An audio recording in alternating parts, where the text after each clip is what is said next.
처음엔 그저 몇 달만 맡아달라는 말이었습니다. 엄마, 나 잠깐 숨 좀 돌릴게.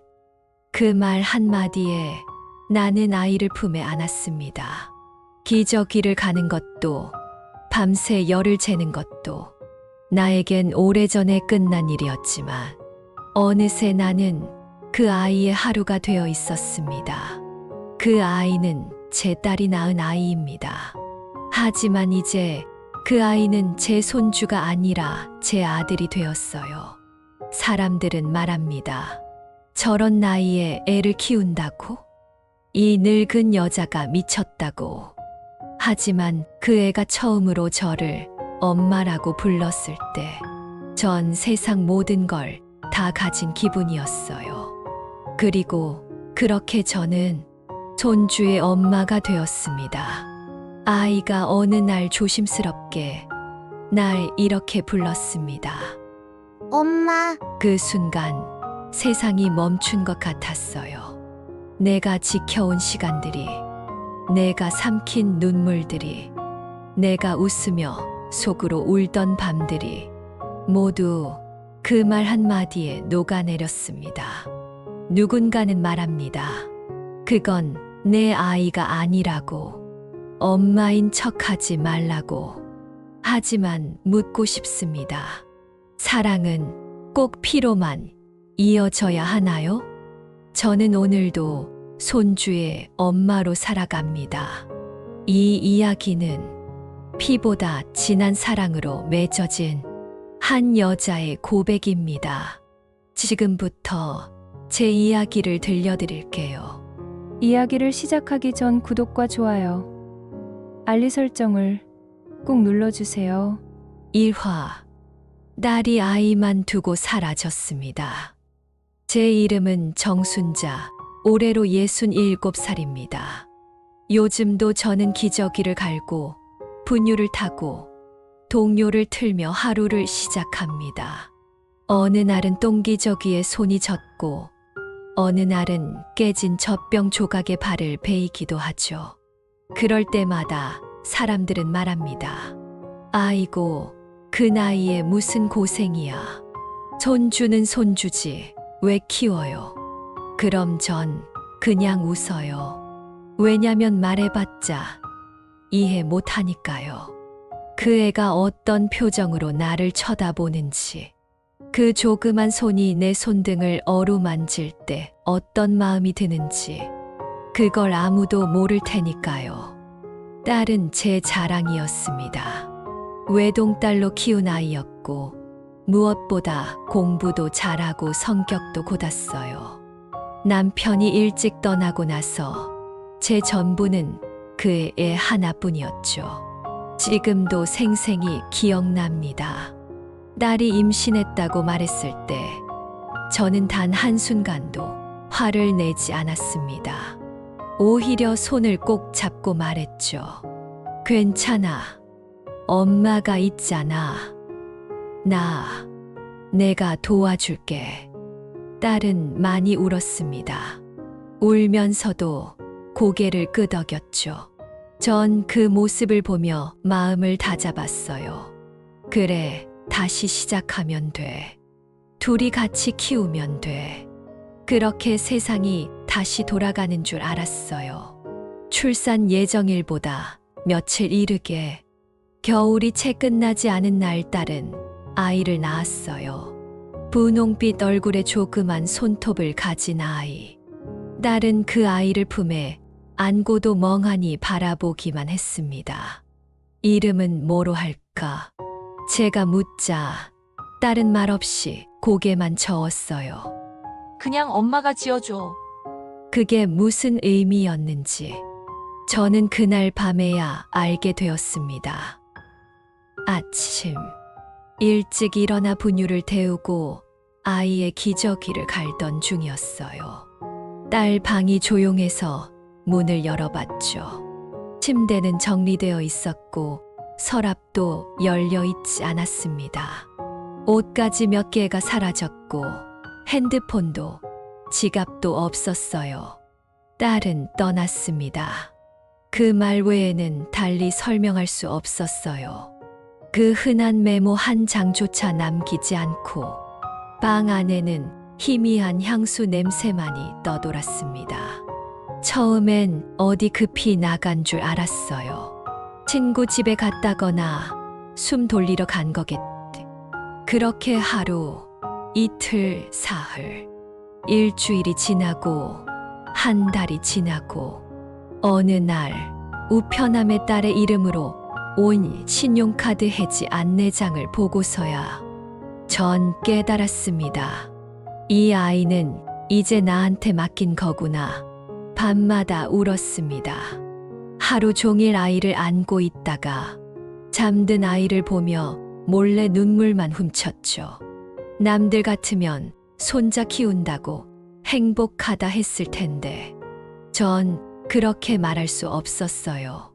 그 애가 제게 안겨 있을 때 마음속에선 한편으론 미움도 생기고 죄책감도 생기고 도망친 딸에 대한 원망도 생겼거든요. 왜 나한테 아무 말도 없이. 그 한마디가 목구멍을 맴돌다 말았습니다. 아이의 첫 미소를 본 날 저는 엉엉 울었습니다. 그 조그만 입꼬리가 말려 올라가던 그 순간 엄마라는 소리가 아닌 할머니라는 소리도 아닌 응 하는 옹알이 하나에 세상이 멈춘 듯 했어요. 내가 키우고 있는 이 아이는 손자입니다. 딸이 낳은 아이. 하지만 나는 그 애를 아들처럼 부르고 아이도 날 그렇게 여기기 시작했어요. 어느 날 아기띠를 맨 채로 시장에 나갔습니다. 과일 가게 사장님이 제게 물었어요. 할머니예요? 아님 늦둥이예요? 전 순간 멈칫했습니다. 웃으면서 대답했죠. 아들이에요. 그 말 한마디가 제게도 아이에게도 운명을 바꾼 말이 되었어요. 밤마다 딸을 원망했습니다. 그 애가 왜 떠났는지, 왜 나한테 아이를 맡긴 건지, 그토록 사랑한다고 했던 애가 왜 아무 말도 없이 갔는지. 하지만 그러면서도 아이를 품에 안고 자는 그 밤이 제 인생의 가장 따뜻한 시간이 되어버렸습니다. 지금도 전 매일 분유를 데우고 아이의 베넷머리를 빗기고 그 애를 아들처럼 안고 살아갑니다.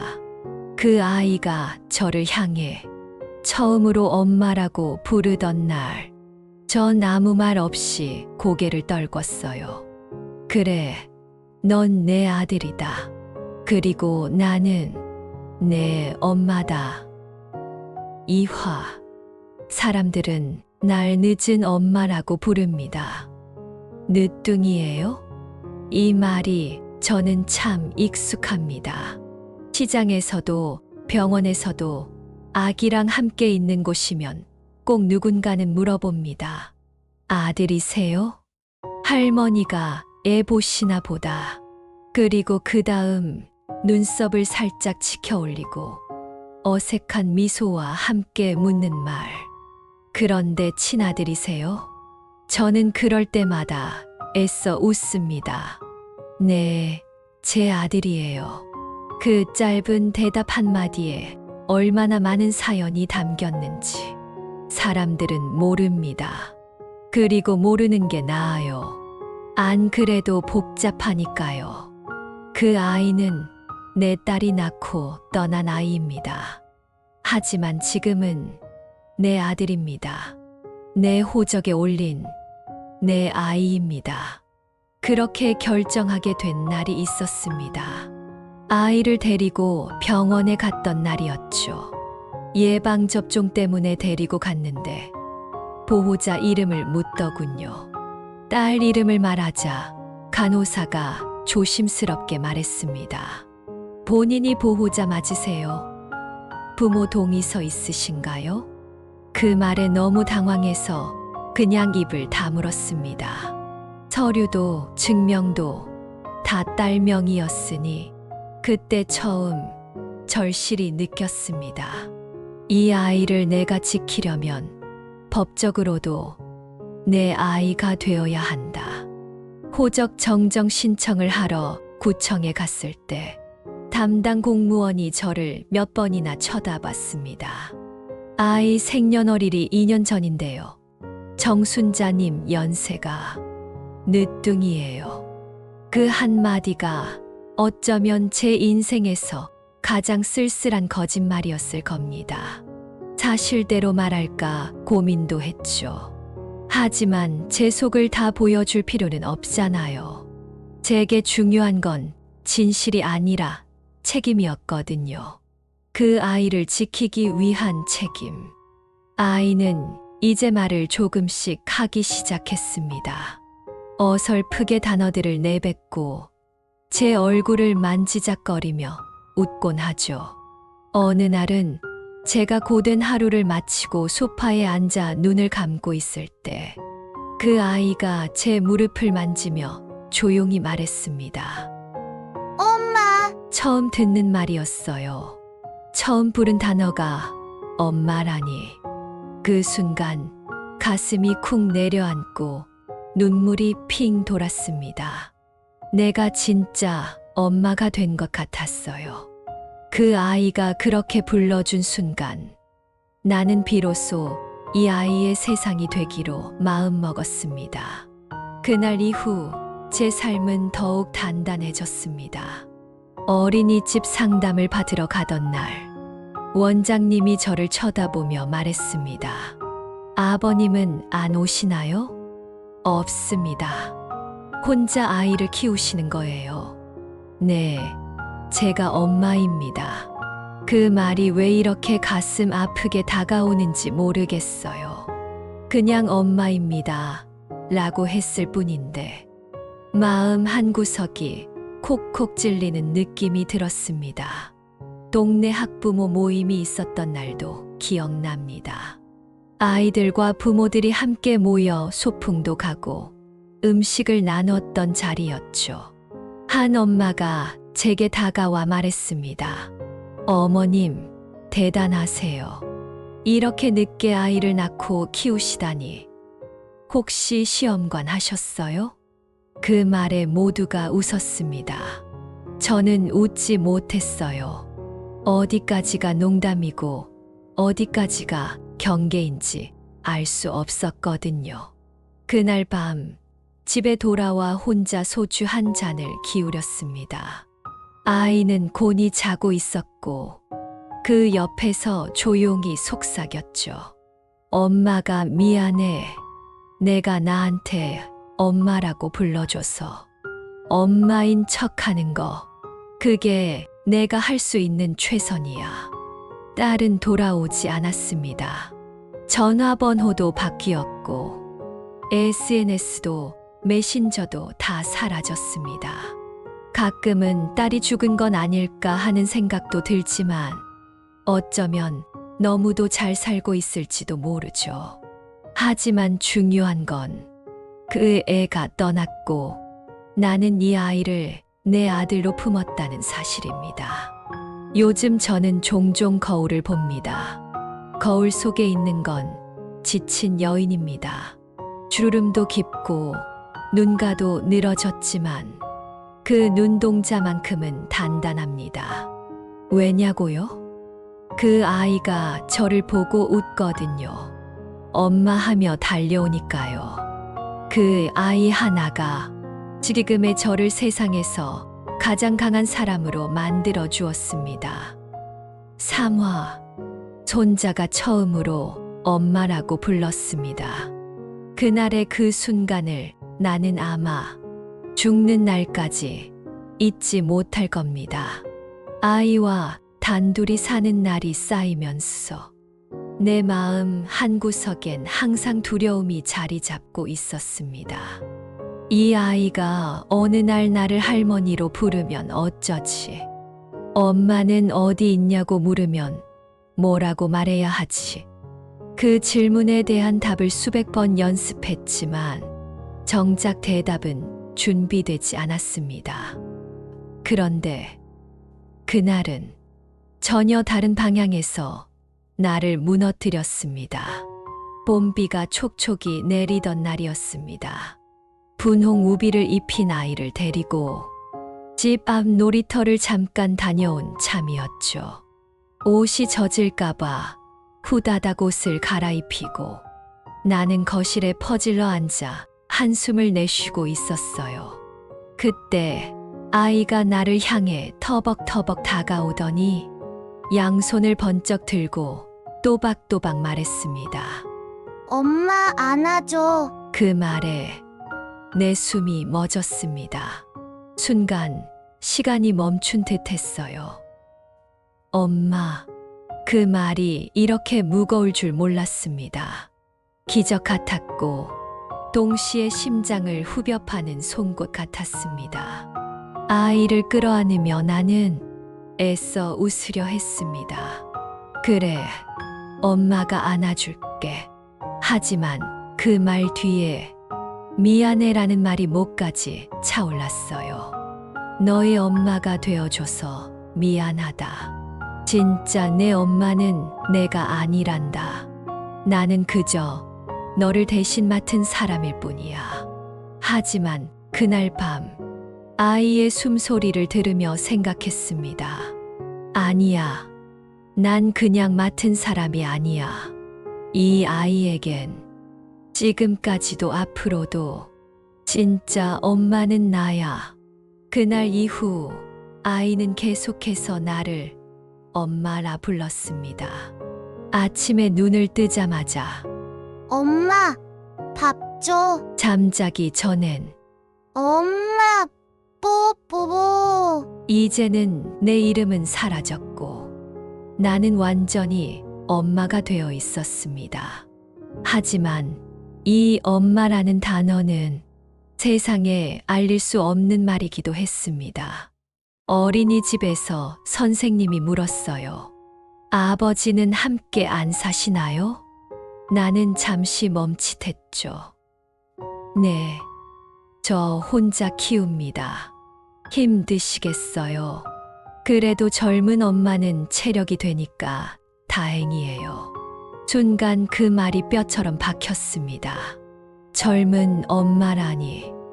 나는 60 중반입니다.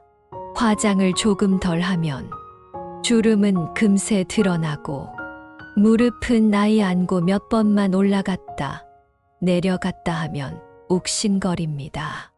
그럼에도 엄마라는 자리를 지키고 있다는 게 스스로 대견하면서도 가끔은 비참하게 느껴졌습니다.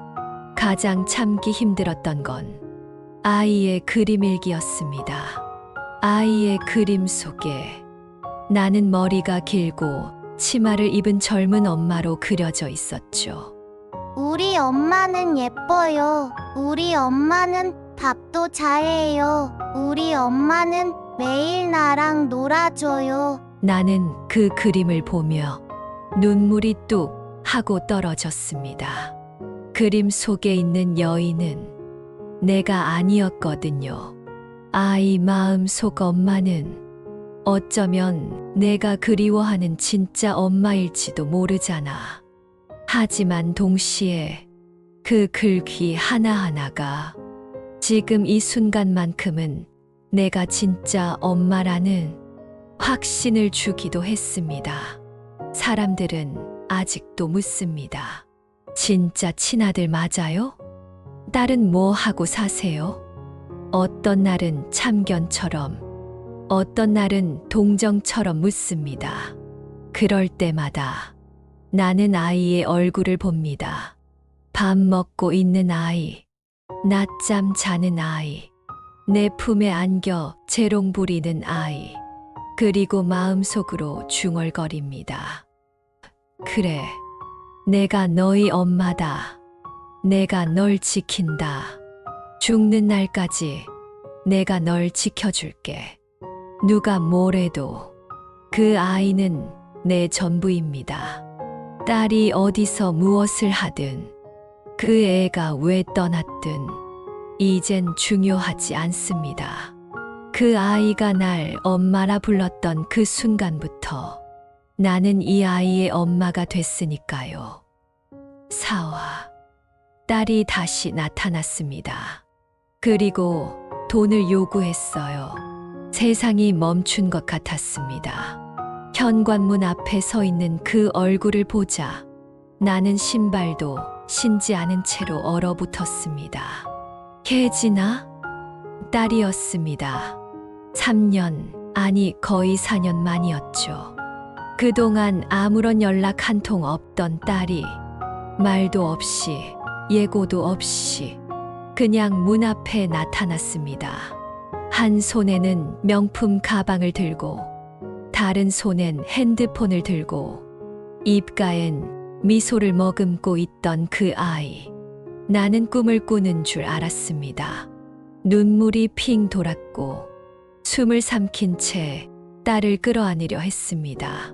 하지만 그 순간 딸은 몸을 비켜서며 차갑게 말했습니다. 나 집에 좀 들어가야겠어. 거실에 앉은 딸은 그 옛날의 그 혜진이가 아니었습니다.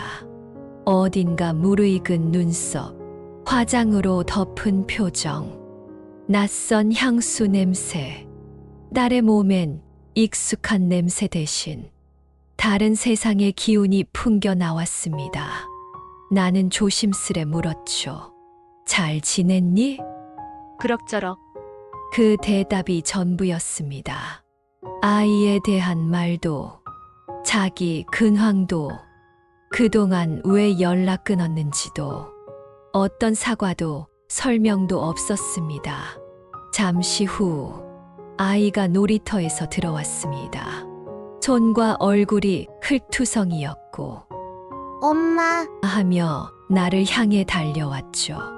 그 순간 딸의 표정이 바뀌었습니다. 분명히 보였습니다. 그 아이가 나를 향해 엄마라고 부르는 그 순간 딸은 고개를 삐딱하게 들더니 입을 비죽 내밀고 말했습니다. 얘가 왜 엄마라고 불러? 나는 아무 말도 하지 못했습니다. 말을 꺼내면 목이 울컥 울 것 같아서요. 딸은 소파에 다리를 꼬고 앉아 손톱을 깎듯 무심하게 말했습니다. 그동안 키워줘서 고마운데. 이제 나도 자리 좀 잡았고 애는 내가 데려갈게. 숨이 멎는 줄 알았습니다. 세상이 돌지 않았고 눈앞이 하얘졌습니다. 그 애는 이제 겨우 나를 엄마라고 부르기 시작했고 내 가슴에서 잠들기 시작했고 나의 품에서 안정을 찾아가고 있었는데 데려간다고? 근데 그 전에 애 통장 좀 보자. 아무래도 그동안 보육비 좀 쌓였을 텐데. 딸의 입에서 나온 그 말에 나는 의자를 움켜쥐었습니다. 보육비. 그렇잖아. 국가에서 모든 지원금이니 뭐니 나오잖아. 그거 내 명의로 돼 있으면 내가 찾아야지. 엄마가 쓰면 안 되지 않나? 그 순간 내 안에 뭔가가 부서졌습니다. 내가 그동안 기저귀를 몇 천 장이나 갈았는데 새벽에 몇 번이나 일어나 분유를 탔는데 병원에 몇 번이나 갔는데 아이에게 가래 끓는 소리가 났어. 밤새도록 안고 있었던 그 기억들이 떠올랐습니다. 그리고 이 아이가 열이 펄펄 날 때 내가 어디 있었는지, 무엇을 하고 있었는지. 혜진아, 너 지금 무슨 말을 하는 거야? 내 아들이잖아. 엄마가 너무 애착 갖는 거 솔직히 좀 이상해. 엄마가 낳은 애도 아니고. 그 말에 나는 입을 틀어 막았습니다. 낳기만 하고 버렸잖아. 입 안에서만 맴돌던 그 말을 차마 꺼낼 수 없었어요. 그저 내 아이 아니, 이젠 내 아들이 된 그 아이가 복도에서 인형을 안고 문틈 사이로 나를 쳐다보고 있는 걸 봤거든요. 그 조그만 눈동자, 불안하게 떨리는 손끝, 그 아이가 느낀 불안과 두려움이 온몸으로 전해졌습니다. 나는 고개를 돌리고 딸을 똑바로 쳐다보며 말했습니다. 그 애는 이젠 내 아들이야. 딸은 피식 웃었습니다. 무슨 소리야? 출생신고도 내 이름으로 돼 있을 텐데. 아니, 바꿨어. 호적도 내 이름으로. 그 순간 딸의 표정이 일그러졌습니다. 뭐? 내가 널 대신해서 그 애를 내 품에 안았고 내 생을 걸고 키웠고 지금까지 그 아이가 아프지 않고 눈물 흘리지 않도록 살게 해준 사람은 너 아니야. 나야. 딸은 일어나 가방을 매며 말했습니다. 엄마 생각보다 더 집착이 심했네. 그러니까 아빠도 못 붙잡고 떠났던 거야. 그 한마디에 내 입술이 하얗게 질렸고 심장이 쿵 하고 내려앉았습니다. 딸은 끝내 아무런 미련 없이 떠났고 아이와 나는 그날 밤 한참을 말 없이 누워 있었습니다. 작은 손이 내 손을 꼭 잡았을 때 나는 속으로 중얼거렸습니다. 절대 너를 빼앗기지 않을 거야. 5화 유치원에서 미혼모로 오해받았습니다. 처음이었습니다. 아이 손을 잡고 그렇게 많은 사람들 앞에 나선 건 유치원 입학식. 작은 체육관 가득히 모인 부모들 틈에 서서 나는 처음으로 진짜 엄마처럼 행동해야겠다고 마음을 먹었습니다. 머리도 곱게 말고 블라우스에 치마까지 꺼내 입고 아이가 좋아하는 모양의 도시락까지 정성껏 쌌어요. 사실 내 나이에는 다리가 저릴까봐 치마를 잘 안 입는데 그날만큼은 꼭 그렇게 해야만 할 것 같았어요. 엄마처럼 보이기 위해서 아이도 들떴습니다. 엄마, 친구들이랑 놀 수 있어? 그렇게 묻는 아이에게 나는 최대한 밝은 목소리로 대답했어요. 그럼 많이 사귀고 놀기도 많이 하고 와. 하지만 체육관 문을 들어서는 순간 그 밝은 마음은 서서히 주저앉기 시작했습니다.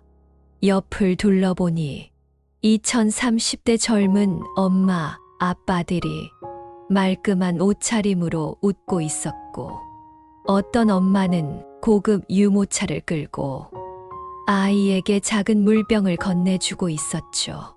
그 와중에 내 초췌한 얼굴, 주름진 손, 아이를 부여잡고 긴장한 모습은 분명 눈에 띄었을 겁니다. 입학식이 끝나고 교실 앞에서 반 배정표를 보던 순간 옆에서 수군거리는 소리가 들렸습니다. 제 엄마래. 진짜 엄마야? 할머니 같은데. 요즘 미혼모도 나이가 좀 많다더니. 미혼모. 나는 순간 정신이 멍해졌습니다. 그 말이 왜 그렇게 가슴을 찌르는지. 그들의 시선은 동정이 섞인 것도 아니고 조금의 걱정이나 배려도 아니었습니다. 단지 저런 사람이 애를 키운다니 그 이상도 이하도 아닌 가십거리. 아이를 유치원에 맡기고 나오는 길에 나는 주차장에서 한 엄마를 마주쳤습니다. 그 여자는 눈웃음을 지으며 말을 걸었죠. 어머님, 혹시 아드님이랑 단둘이 사세요? 네. 요즘 그런 분들 많아요.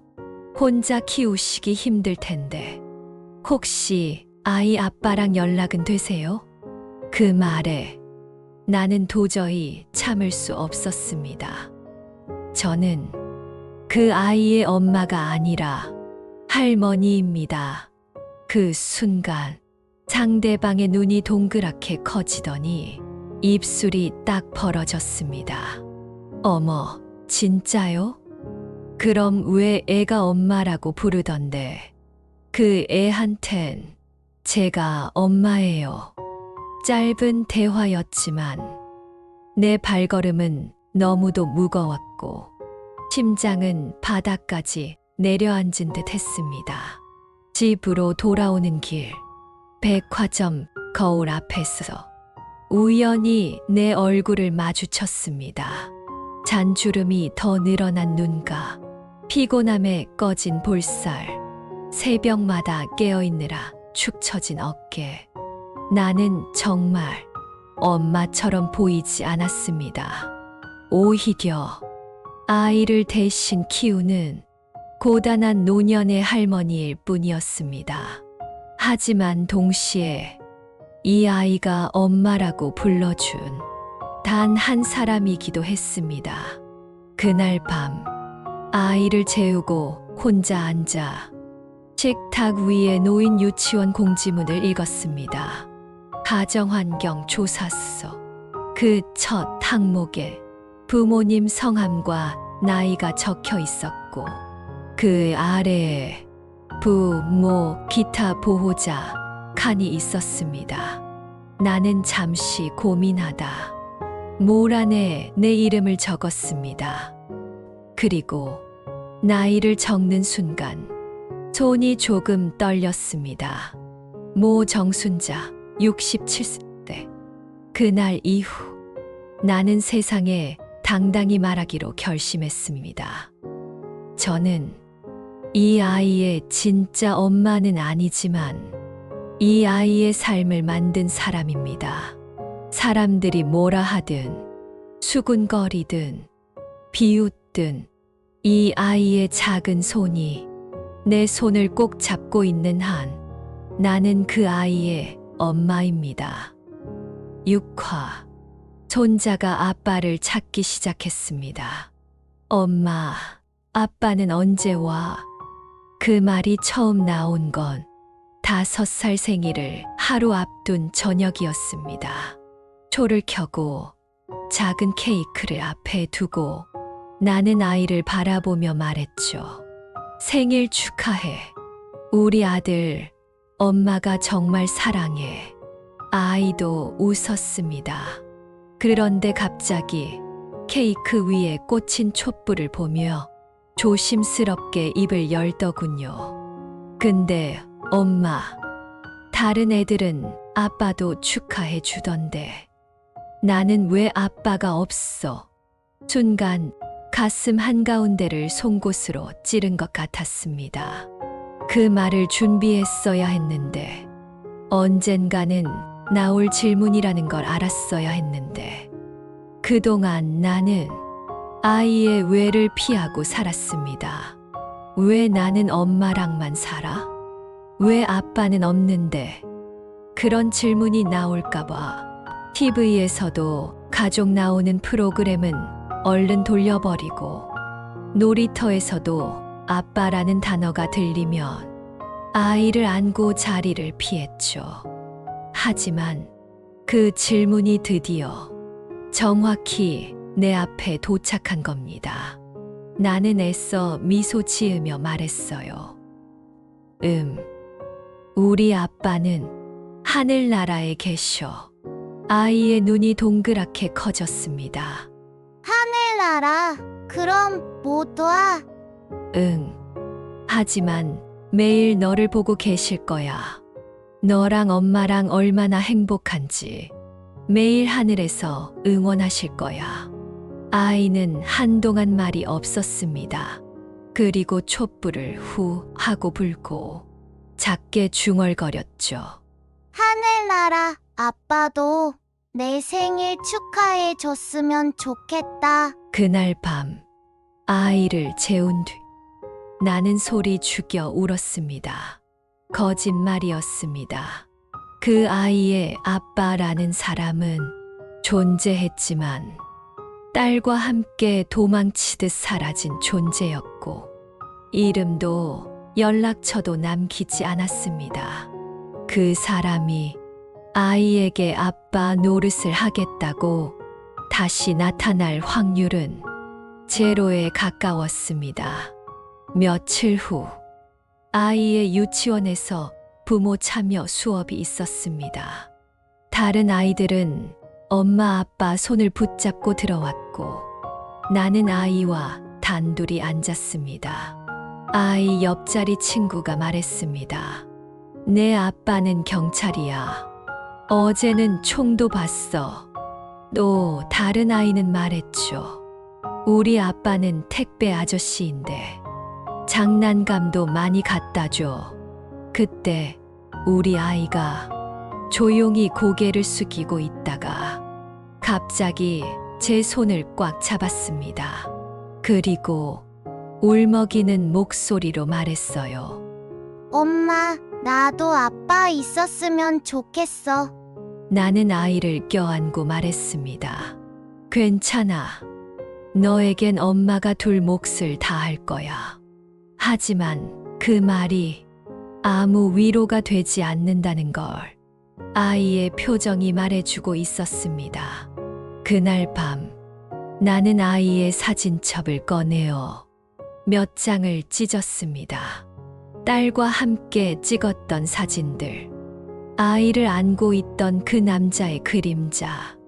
나는 더 이상 그 존재들이 아이에게 상처를 줄 수 없도록 모든 흔적을 없애기로 마음먹었습니다. 다음 날부터 나는 아빠 역할까지 하기로 결심했습니다. 고래잡이 노래도 불러주고 종이 비행기도 날려주고 자동차 놀이도 했습니다. 운동장에서 축구를 할 땐 무릎이 다 까져도 아이의 골을 향해 박수쳐 줬습니다. 그리고 아이가 말했습니다. 엄마, 아빠 없어도 괜찮아. 엄마가 아빠보다 더 멋있어. 그 말에 나는 다시 한번 눈물을 삼켰습니다. 하지만 나는 알고 있었습니다. 이 아이는 앞으로도 아빠라는 빈자리를 마주해야 할 것이고 언젠가 진실을 알게 될 거란 걸요. 그날이 오면 나는 어떤 얼굴로 이 아이 앞에 서야 할까요? 7화. 딸이 남자친구와 아이를 데리고 가겠다고 했습니다. 전화벨이 울렸습니다. 낯선 번호. 받을까 말까 잠시 망설이다. 설마 하는 마음에 통화를 눌렀습니다. 엄마, 나야. 혜진이. 그 목소리를 듣자마자 손에 쥔 휴대폰이 식은땀으로 미끄러졌습니다. 그토록 찾아도 그토록 기다려도 아무 소식 없던 딸. 그 아이가 이제 와서 전화를 해왔습니다. 엄마, 나 다음 주에 갈 거야. 얘기 좀 해야 해. 혜진아, 무슨 일이야? 너 어디 있었던 거니? 아무 말도 없이 떠나서. 그냥 좀 복잡했어. 근데 이제는 정리됐어. 엄마랑도 아이랑도 얘기할 게 있어서. 그 짧은 통화는 내 심장을 들쑤시고 머릿속을 온통 뒤집어 놓았습니다. 그 주말 딸은 다시 나타났습니다. 이번엔 혼자가 아니었죠. 옆에 낯선 남자가 서 있었습니다. 말끔한 셔츠에 부드러운 눈매, 그리고 손에는 작은 봉투 하나가 들려 있었습니다. 엄마, 인사해. 이 사람 민수 씨야. 곧 같이 살 거야. 나는 아무 말도 하지 않았습니다. 집 안엔 아이가 있었고 소파 위엔 블록을 쌓고 있었죠. 혜진아, 무슨 일이야? 갑자기 무슨 인사고 왜 이제 와서 나타난 거야? 딸은 고개를 들고 침착하게 말했습니다. 이제 내가 이 아이 데려가려고. 그 말에 나는 자리를 박차고 일어났습니다. 뭐라고? 이제 와서 데려가겠다고? 내 아들이잖아. 엄마가 키워준 거 고맙게 생각해. 근데 이제 나도 가족이 생기니까 엄마가 키우는 건 좀 이상하잖아. 딸의 목소리는 흔들림 하나 없이 딱 잘라 말하는 사람처럼 단호했습니다. 곁에 서 있던 남자도 조심스럽게 말을 보탰습니다. 장모님, 아이가 혼란스러울 수도 있어요. 친엄마가 있는데 계속 할머니 손에서 자라면. 그 말에 나는 눈을 질끈 감았습니다. 이 사람들에겐 지금 이 집에서 이 아이와 함께 울고 웃던 내 지난 시간들이 아무 의미도 없는 겁니다. 딸은 다시 말했습니다. 엄마, 솔직히 나도 힘들었어. 그때 왜 떠났는지, 왜 그랬는지 말해봤자 뭐해. 지금은 이렇게 살고 있고 앞으로는 제대로 할 거야. 그러니까 이제 내 아이 내가 키울게. 나는 눈을 들어 딸을 바라봤습니다. 내가 떠난 사이 이 애는 날 엄마라고 불렀어. 딸의 얼굴이 굳었습니다. 그건 그냥 엄마가 그렇게 불렀으니까 그런 거지. 아니, 그 애가 스스로 선택한 말이야. 이 애에겐 내가 전부였어. 한참 침묵 끝에 딸은 작게 말했습니다. 그래도 내 아들이야. 그 말이 가슴에 날카로운 칼처럼 꽂혔습니다. 내가 그 아이 지키려고 얼마나 많은 밤을 울었는지 알아? 열나고 숨 가빠 할 때 손잡고 밤새 병원 대기실 앉아 있었어. 돌잔치도 못 해줬고 첫 유치원 등원도 내가 했고 그 애가 넘어졌을 때마다 내 무릎이 까진 것처럼 아팠어. 내 말이 끝나기도 전에 딸은 가방을 열고 봉투 하나를 꺼냈습니다. 이건 친권 포기 각서야. 내가 쓴 거 아니고 변호사랑 상담한 거야. 이걸로 정리해. 엄마, 나 잘 살고 싶어. 그리고 그 애도 진짜 엄마가 필요해. 순간 나는 두 귀를 의심했습니다. 친권 포기, 정리, 그건 사람의 말이 아니었습니다. 마치 내가 그동안 한 일들이 서류 한 장으로 끝나는 거래처럼 느껴졌습니다. 나는 말했습니다. 혜진아, 지금 이 순간 너는 다시는 엄마라는 말을 입에 담을 자격 없어. 딸의 눈이 휘둥그레졌고 나는 아이 방으로 향했습니다. 아이의 방 문을 열자 작은 눈망울이 나를 올려다봤습니다. 엄마, 누가 왔어? 나는 한참을 바라보다 작게 웃으며 말했습니다. 아무도 아니야. 그냥 다녀갔을 뿐이야. 8화. 손자가 모든 걸 듣고 있었습니다. 고요했습니다. 거짓말처럼 말 한마디 없이 현관문이 덜컥 닫힌 뒤 집 안엔 정적이 감돌았습니다. 딸과 그 남자는 떠났고 손에는 얇은 봉투 한 장, 테이블 위엔 미처 열어보지도 못한 각서가 남아 있었습니다. 나는 한참을 그 자리에 멈춰 서 있었습니다. 아직도 귀에 생생했습니다. 내 아들이야. 진짜 엄마가 필요해. 그 말들이 가슴을 후벼 팠고 숨이 막혀오던 그때 어디선가 조용히 들려온 목소리. 엄마가 아닌 거야? 순간 심장이 멈추는 줄 알았습니다. 고개를 돌리자 복도 끝 아이 방 문이 살짝 열려 있었고 그 사이로 작은 고개가 나와 있었습니다. 아이였습니다. 그 아이가 듣고 있었습니다. 딸과 나의 모든 대화를. 나는 헐레벌떡 아이 앞으로 달려갔습니다.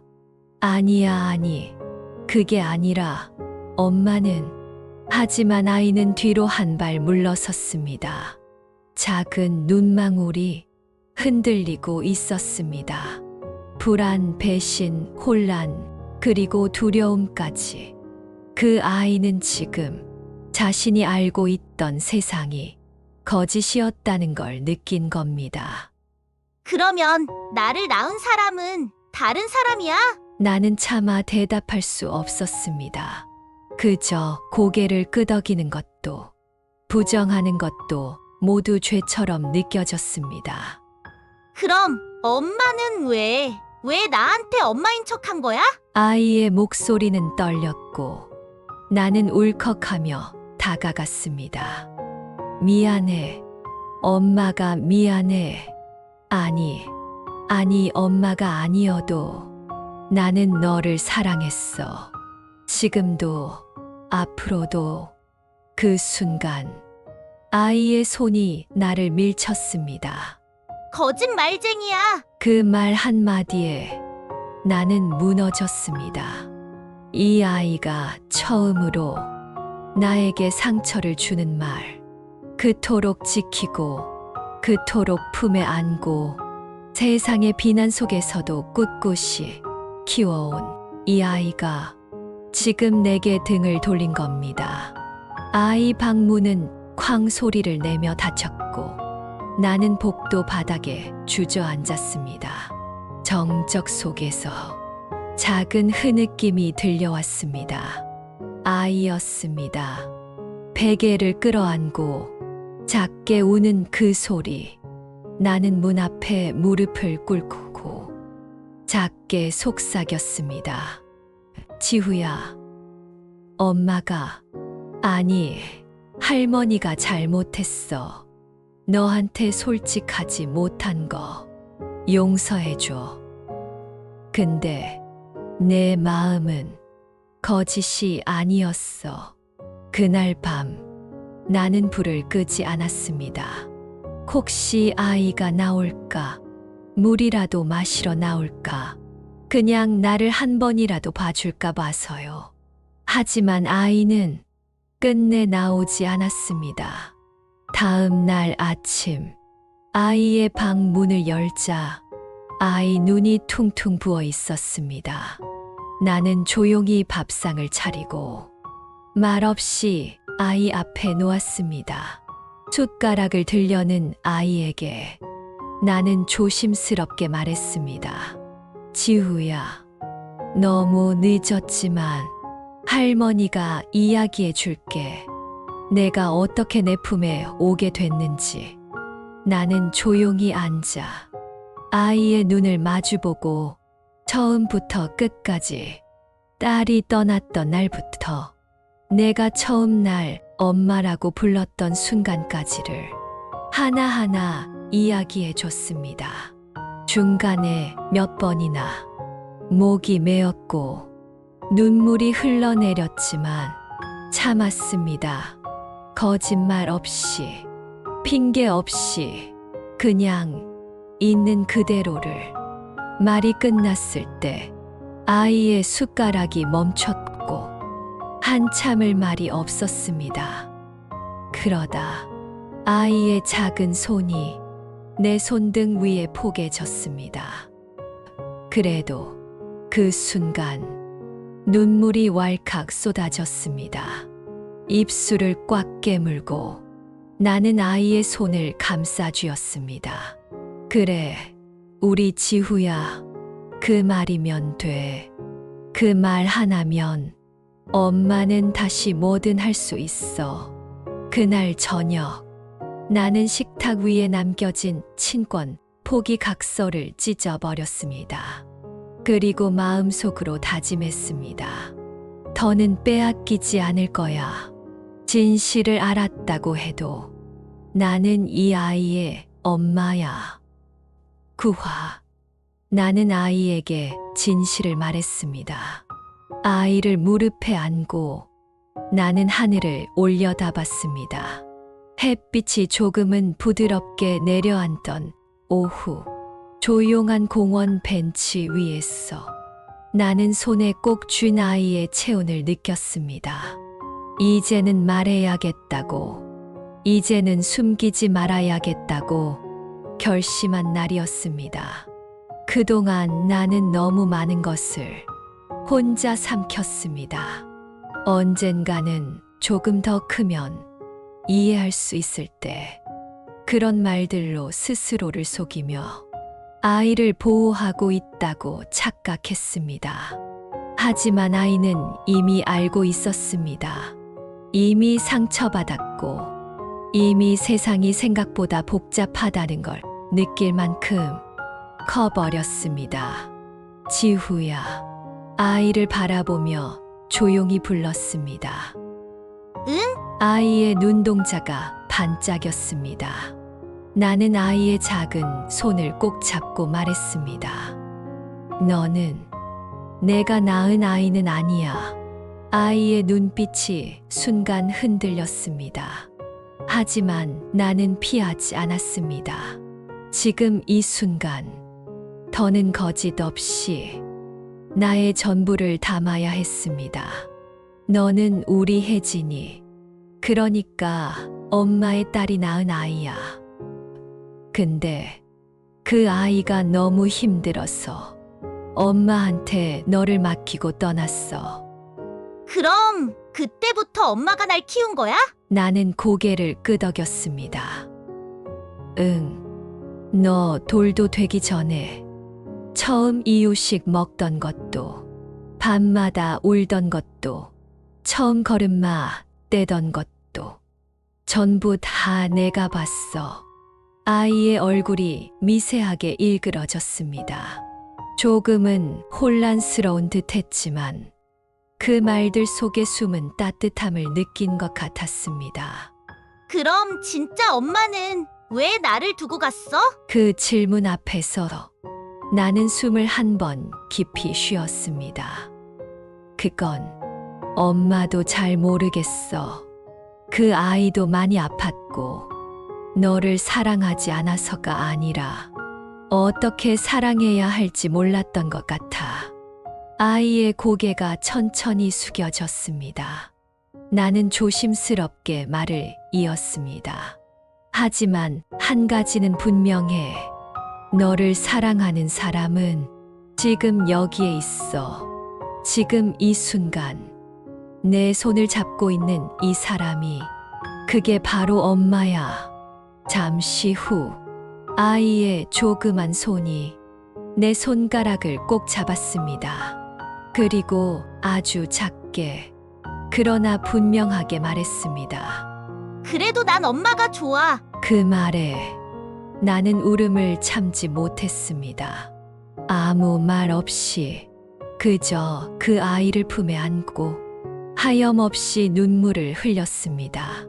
온몸을 감싸던 죄책감, 뒤늦은 고백의 두려움, 언젠가 떠날까 두려웠던 불안, 모든 게 그 아이의 한마디로 녹아내렸습니다.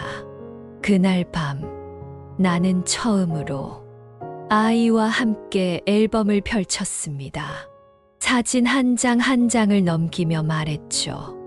이건 내가 처음 웃은 날. 이건 감기 걸려서 병원 갔다가 내 품에서 잠들었던 날. 이건 너랑 처음 소풍 갔던 날이야. 아이의 눈이 반짝였습니다. 엄마, 다 기억해? 나는 웃으며 대답했습니다. 그럼 너랑 함께한 하루하루가 내 삶의 전부였는걸. 그날 이후 우린 더 많은 이야기를 나눴습니다. 엄마와 아이가 아니라 마음을 함께 나누는 두 사람으로. 아이도 더 자주 웃었고 나도 더 자주 웃게 되었습니다. 진실을 말하고 나니 나는 더 이상 두렵지 않았습니다. 거짓 없는 사랑은 무너지지 않는다는 걸 아이의 눈에서 배웠으니까요. 10화. 이제 나는 할머니가 아니라 엄마로 살아갑니다. 아이의 머리를 감겨주고 드라이어로 살살 말려주는 밤. 목욕 가운을 입은 아이가 내 무릎에 앉아선 머리를 맡긴 채 조용히 말했습니다. 엄마는 왜 항상 웃어? 그 순간 나는 아이의 머리카락을 쓰다듬다 멈칫했습니다. 어린아이의 입에서 나온 그 짧은 질문. 하지만 그 안엔 지난 시간 내 마음을 쥐고 흔들었던 모든 날들의 그림자가 담겨 있었습니다. 웃는 얼굴 뒤에 참아낸 눈물이 있었고, 담담한 말투 뒤에 누구에게도 들키고 싶지 않았던 분노가 있었으며, 매일 엄마라고 불리며 받았던 사랑에는 내가 줄 수 없는 진실이 하나 끼어 있었습니다. 그럼에도 나는 매일 웃었습니다. 왜냐고? 이 아이가 내 웃음을 보고 안심했으니까요. 그냥 내가 웃으니까 나도 웃는 거야. 그 대답을 들은 아이는 작게 웃더니 두 팔로 내 허리를 껴안았습니다. 엄마가 웃으면 세상이 안전한 기분이야. 나는 그 말 한마디에 눈가가 촉촉해졌습니다.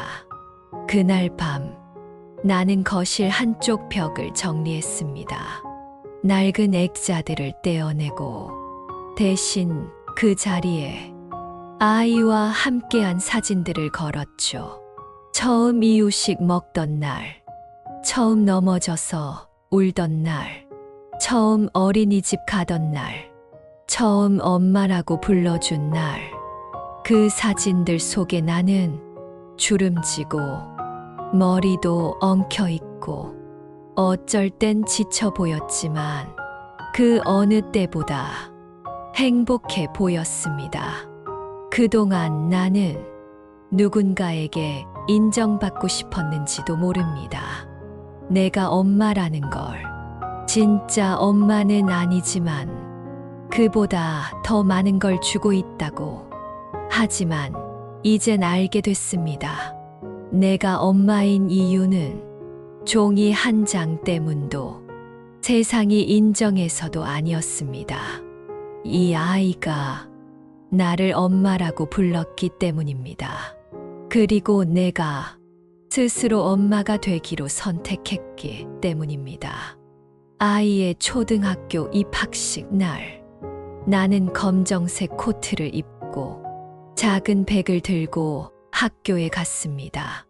어머님, 이쪽으로 오세요.